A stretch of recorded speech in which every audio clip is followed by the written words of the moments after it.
अस्सलाम वालेकुम फ्रेंड्स।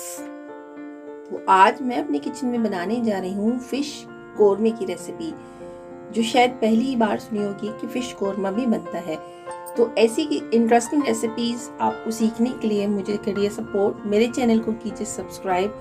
तो चलिए शुरू करते हैं रेसिपी बनाना। तो मैंने ले ली है ये फिश, सिंगाड़ा फिश ली है मैंने। 1 किलो फिश है ये, और मैंने इसकी जो ऊपर की स्किन होती है उसको छुटवा ली। मेरे चैनल को सब्सक्राइब करना ना भूलें, दबाएं बेल आइकन जिससे मेरे आने वाली हर वीडियो की नोटिफिकेशन आपको मिलती रहे। मैंने ले ली है कढ़ाई और मैं इसमें डाल रही हूँ 100 ग्राम मस्टर्ड ऑयल।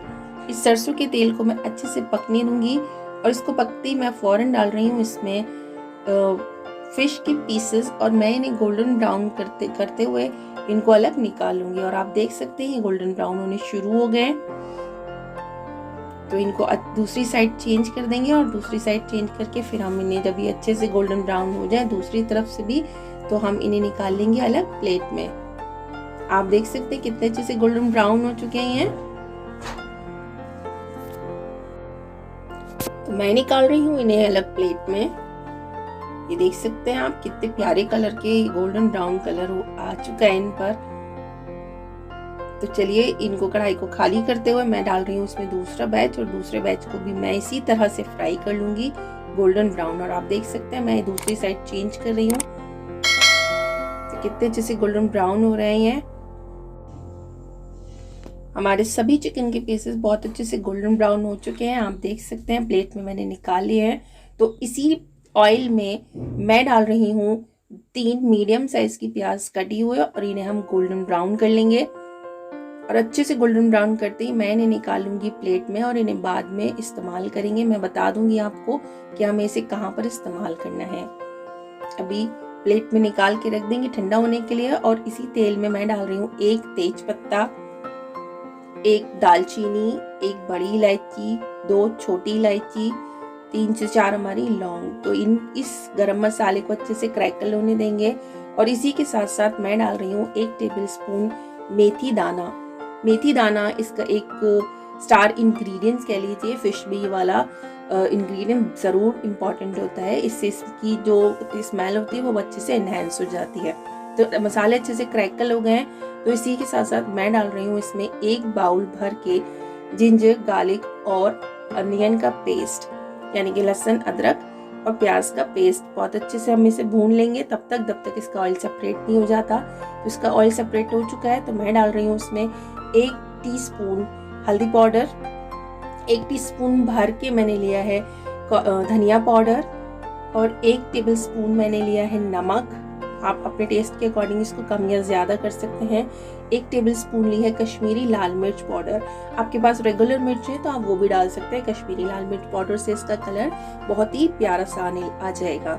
तो इससे भी अच्छे से भून लेंगे इन मसालों के साथ। तो जितने हमारा मसाला भून रहा है, तो मैं ले रही हूँ 1 टमाटर, 1 टेबलस्पून मगज, और ये ले लिया मैंने 5 से 7 काजू। इसको मैंने डबल वाले लिए हैं। अगर आपके पास सिंगल है तो आप इसकी क्वांटिटी डबल कर सकते हैं। तो चलिए इसका पेस्ट बना लेते हैं। तो हमारा मसाला कितने अच्छे से भुन गया है, आप देख सकते हैं कितना अच्छा दानेदार हो चुका है। ये ऑयल भी सेपरेट होने लगा है, आप देख सकते हैं। तो मैं डाल रही हूँ इसमें वो टमाटर, मेलन सीड्स और काजू का पेस्ट, और इस पेस्ट को भी डालकर हम बहुत अच्छे से भून लेंगे जब तक ये ऑयल सेपरेट नहीं कर देता। इंटरेस्टिंग रेसिपीज को देखने के लिए मुझे कीजिए सब्सक्राइब प्लीज। और ये वाली प्याज जो अभी हमने गोल्डन ब्राउन करके निकाली थी, मैं इस प्याज को और 150 ग्राम दही को इसको का पेस्ट बना लेंगे मिक्सी के जार में डालकर। तो आप देख सकते हैं ऑयल कितने अच्छे से सेपरेट होने लगा है। तो अभी जो हमने मसाला बनाया है प्याज और दही का, वो भी डालकर हम इसमें अच्छे से भून लेंगे जब तक कि इसका ऑयल सेपरेट नहीं हो जाता।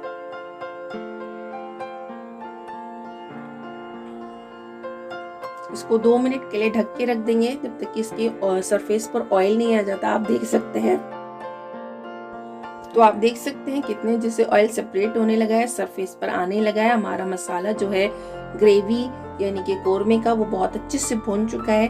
तो मैं यहाँ पर ऐड कर रही हूँ 1 बाउल पानी। मुझे सिर्फ इतनी ही ग्रेवी थिक चाहिए थी। अगर आपको और कम या ज़्यादा थिक चाहिए तो आप कम या ज़्यादा अपना पानी कर सकते हैं। तो मैं इसको फिर से 2 मिनट के लिए ढक कर रख दूंगी और इसको बहुत अच्छे से बॉईल होने देंगे। बॉईल होने के बाद हम इसमें फिश डालेंगे। अगर हमने पहले डाल दी तो अभी इस टाइम पर बॉईल होते में तो ये बिल्कुल घुल जाएगी। हमें सिर्फ उस बिल्कुल पीक पॉइंट पर फिश को ऐड इसमें करना है जब तक बिल्कुल अच्छे से पानी पक नहीं जाता, इसमें टेस्ट एकदम इन्वॉल्व नहीं हो जाता। तो अब आप देख सकते हैं कितने अच्छे से पानी बॉईल हो रहा है। तो मैं इसको खोल कर देखती हूँ। तो इसको लास्ट में हमें एक इंग्रेडिएंट्स डालना है। 10 मिनट के बाद मैंने इसको खोल कर देखा है। आप देख सकते हैं कितने अच्छे से ये पक चुका है।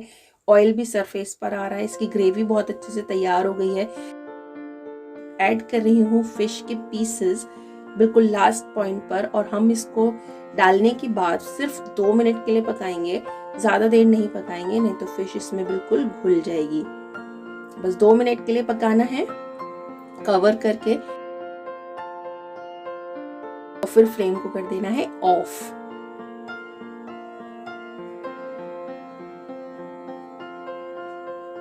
तो आप देख सकते हैं मैंने फ्लेम को ऑफ कर दिया है 2 मिनट बाद। Now it's ready to serve. मैं इसे सर्व करने जा रही हूँ। अब कर लेती हूँ डिश आउट।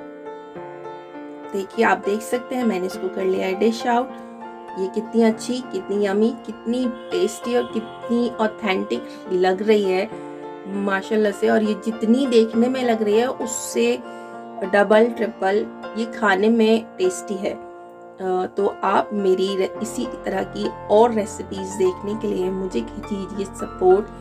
मेरे चैनल को कीजिए like, share and subscribe.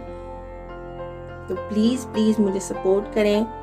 Please मेरी वीडियो पूरा एंड तक देखें ताकि मेरा व्यूज़ बढ़ें। आप मुझे सपोर्ट कीजिए। आप मेरी यूट्यूब फैमिली हैं। चलिए चलती हूँ